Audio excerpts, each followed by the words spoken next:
Sorry मैं आज नहीं आ सकी। I am so sorry. मेरी एक दोस्त को मेरी ज़रूरत थी। आप कल जिस टाइम कहेंगी मैं आ जाऊंगी। ओके, खुदा हाफिज़। Thank you. आप अगर मुझे टाइमली कांटेक्ट ना करती और यमुना की पिक्चर्स ना भेजती तो मैं एयरपोर्ट के लिए निकल चुका होता। It's okay. मेरा अपना तो कोई भाई है नहीं, लेकिन इतना समझ सकती हूँ कि बहनों के लिए भाई बहुत बड़ा सहारा होता है। सिर्फ इसलिए नहीं कि वो आस्तीन चढ़ाकर उनके लिए लड़ सकें, बल्कि इसलिए कि जब वो किसी मुश्किल में हो और पीछे मुड़कर देखें तो ये सुन सकें कि जो करना है करो, मैं हूं तुम्हारे साथ। इससे ज्यादा कुछ नहीं चाहिए होता। इसने कभी बताया भी नहीं ये सब। एहसास नदामत बहुत खतरनाक चीज होती है। आपका कहा सच हो गया ना। निकल आया सालार एक घटिया शख्स। अपनी गलती तस्लीम करने के लिए जो हिम्मत चाहिए होती है ना, उस घटिया शख्स ने तो वो भी नहीं छोड़ी उसमें। आप सालार को कैसे जानती हैं? वो मेरा मंगेतर था कई साल पहले। मैं हासिलपुर से हूं। मंगनी के बाद वो गायब हो गया। कुछ अरसे बाद पता लगा कि वो भागकर कराची आ गया। शबाना, कबीर तुम यहाँ?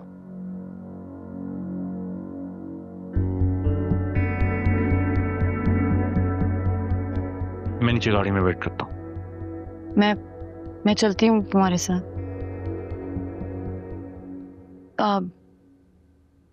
मैं चलती हूँ। मैं राब्ते में रहूंगी। Sure. Once again thank you very much. No worry. आप प्लीज उसके साथ रहिएगा, उसका ख्याल रखिए। आप बेफिक्र रहें, मैं हूँ यहाँ पे, मैं सब संभाल लूंगा इंशाल्लाह। Thank you. अल्लाह हाफिज।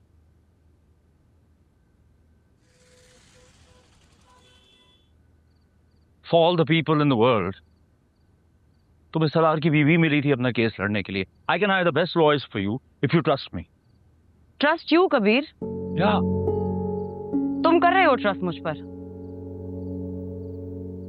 मुझे अपना केस कैसे और किसके जरिए लड़ना है ये फैसला मेरा होना चाहिए। और यमुना सिर्फ सालार की बीवी नहीं है, एक औरत है जिससे मैं कनेक्ट करती हूँ। वो मेरे मकसद को समझती है। मुझे उसकी जरूरत है और उसे मेरी। सालार उसे मार देगा। I know, but for God's sake, he's your ex.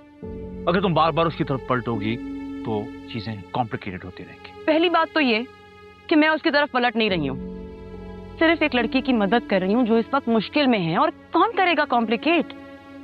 नहीं, मैं नहीं करूंगा, लेकिन उसको लगेगा कि तुम जो कुछ भी कर रही हो उससे बदला लेने के लिए कर रही हो। कबीर मुझे कोई परवाह नहीं है कि उसे क्या लगेगा, लेकिन इस बात का अफसोस जरूर हो रहा है कि तुम्हारी सोच बिल्कुल सालार जैसी ही हो गई है।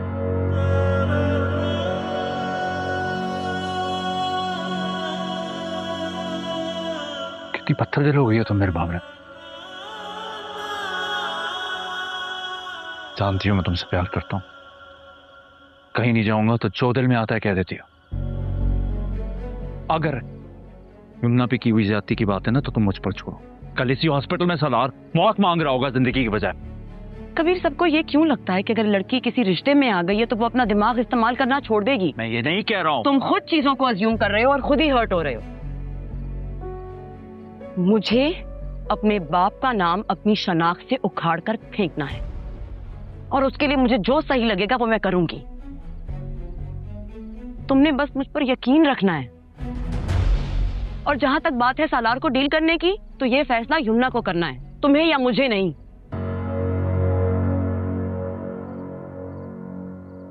यकीन वाली बात मैं बार बार नहीं दोहरा सकूंगी। दिल चाहे तो कर लेना, ना चाहे तो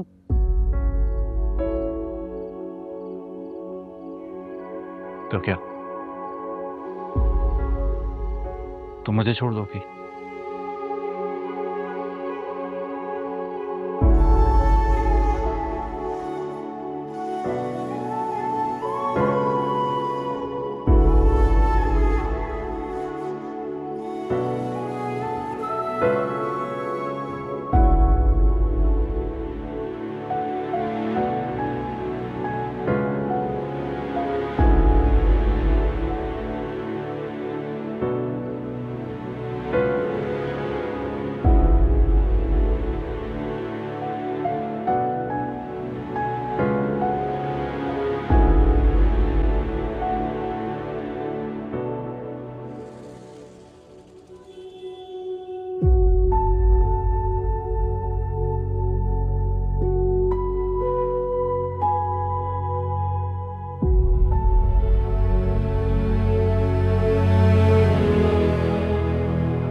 साहब वो आपके भाई वेटिंग रूम में सो रहे हैं, उन्होंने कहा था कि जब आप आ जाएं तो आपको बता दूं। अच्छा आप चले, मैं आता हूँ। सीरियसली? Waiting room? तुम इसे लेकर ऊपर जाओ, मैं देखता हूँ जरा क्या मसला है। मतलब आज इसने पूरी बिल्डिंग में साबित कर दिया है कि हम जालिम लोग हैं। इससे लेकर ऊपर जाओ, ज्यादा दिमाग नहीं खराब करो मेरा। जरा बात मत करो मुझसे। सुनो भाई, तुम जिंदगी अजाब कर दी इस वाले में।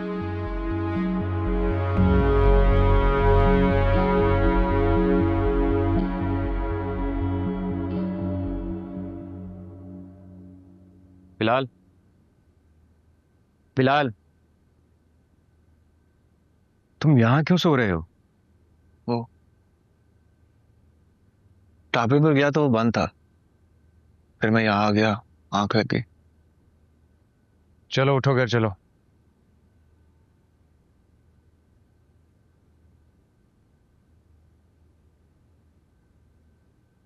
ये एक मिनट भाई।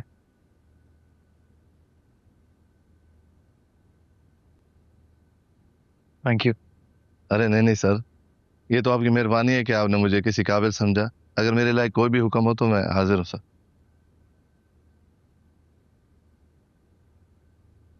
यहाँ किसी भी किस्म की कोई भी टिप देना अलाउड नहीं है। वो टिप नहीं थी भाई, असल में ये रूम यूज करना अलाउड नहीं है, तो मैंने थोड़े पैसे। यार देखो, तुम अपने लिए कोई शेयर्ड अपार्टमेंट देख लो, उसका जितना रेंट होगा मैं मैनेज कर दूंगा। यहाँ ना तो तुम सुकून से रह पाओगे, ना ही हम। हर किसी का अपना अपना मिजाज होता है, तुम समझ रहे हो ना मैं क्या कहना चाह रहा हूँ? जी। चलो शाबाश।